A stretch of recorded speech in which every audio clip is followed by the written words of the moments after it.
શ્રી વલ્લભાધીશ કી જય, શ્રી ગુસાઈજી પરમ દયાલ કી જય, શ્યામ સુંદર શ્રી અમને મહારાણી કી જય, શ્રી હરિરાય મહાપ્રભુ કી જય, ગોકુલનાથ કી જય.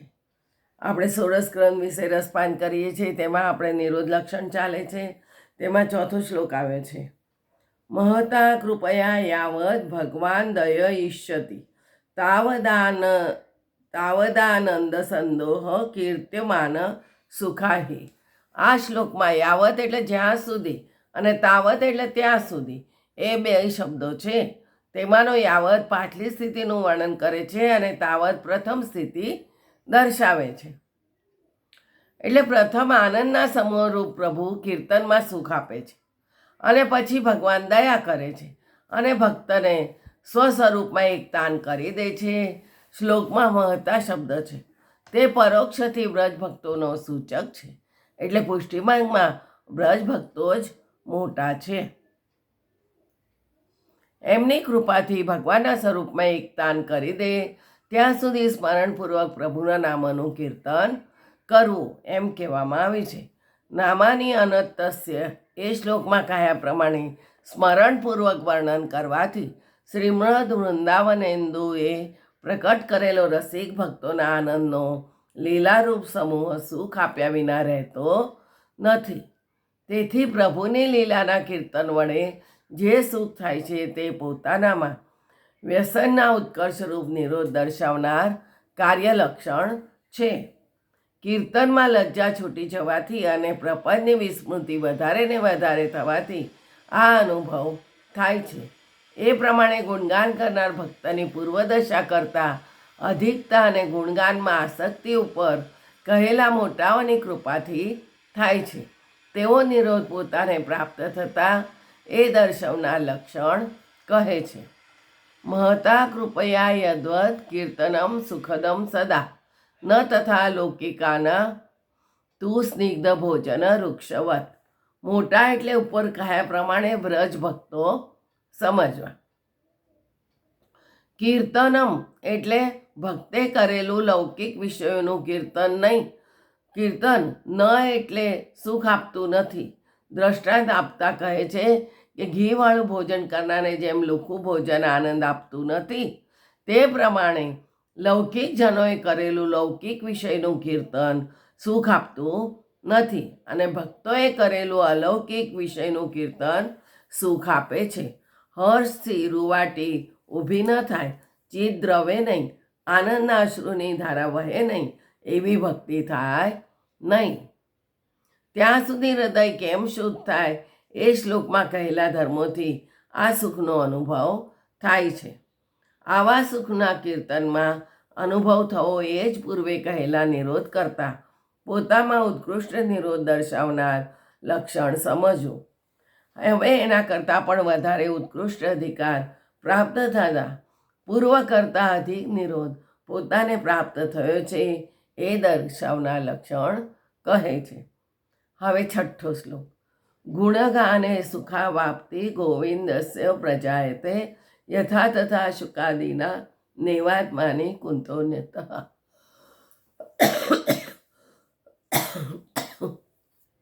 મહંતા કૃપયા એ બે શબ્દો આ શ્લોકમાં પણ સમજી લેવા.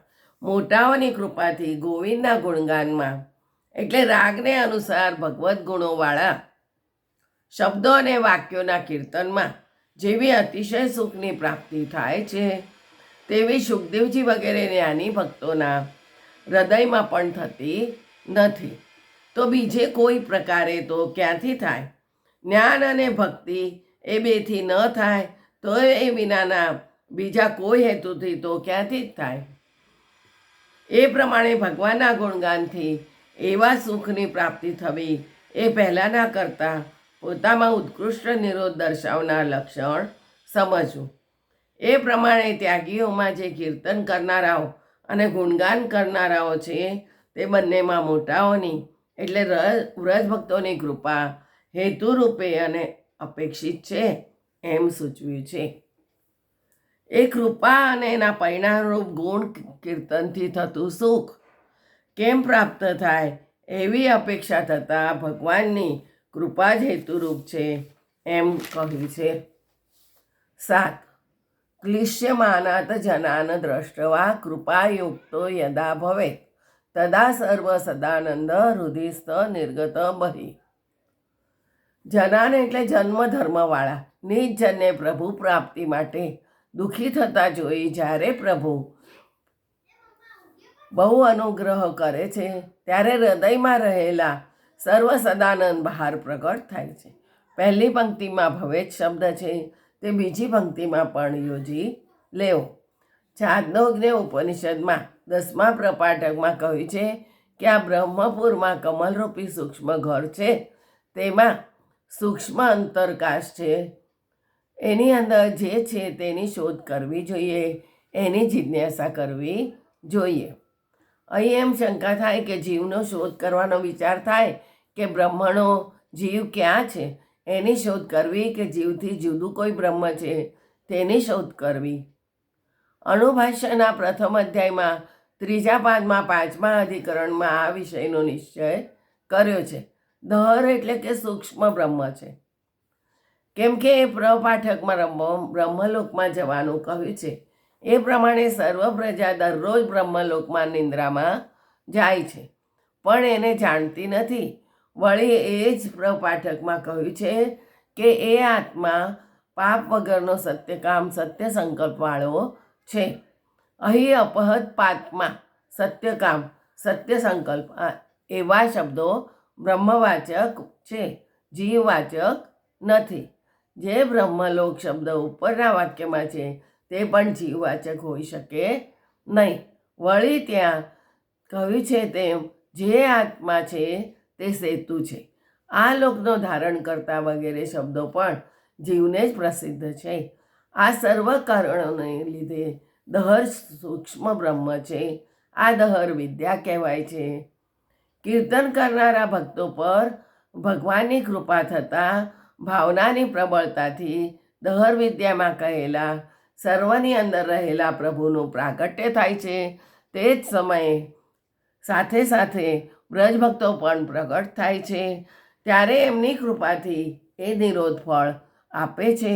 માટે આ પણ ફળ આપનાર નિરોધનું લક્ષણ છે. 8મો શ્લોક. સદાનંદમય સ્વાપી કૃપાનંદ સુદુર્લભા હૃદગત સ્વગુણાન શ્રુત્વા પૂર્ણ પ્લાવયતે જનાન. સર્વ સદાનંદ રૂપ પ્રભુ બહાર પ્રગટ થતાં તે સદાનંદતા ભક્તને પ્રાપ્ત થાય છે. તેથી કાંઈ સર્વાનંદન રૂપ પ્રભુને એ કૃપાનંદ તો પ્રાપ્ત થતો નથી, પરંતુ પ્રભુની કૃપાથી મળતો આનંદ તો બહુ જ દુર્લભ છે. કેમ કે એ તો ભગવાન દાન કરે ત્યારે જ મળે.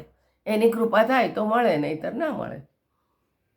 એ વાત બીજી પંક્તિમાં સ્પષ્ટ કહી છે કે હૃદયમાં રહેલા ભગવાન પોતાના ગુણોના કીર્તન સાંભળીને પૂર્ણ એટલે કૃપાથી પૂર્ણ થઈને નિજજનને અંદર અને બહાર રસથી વ્યાપ્ત કરે છે.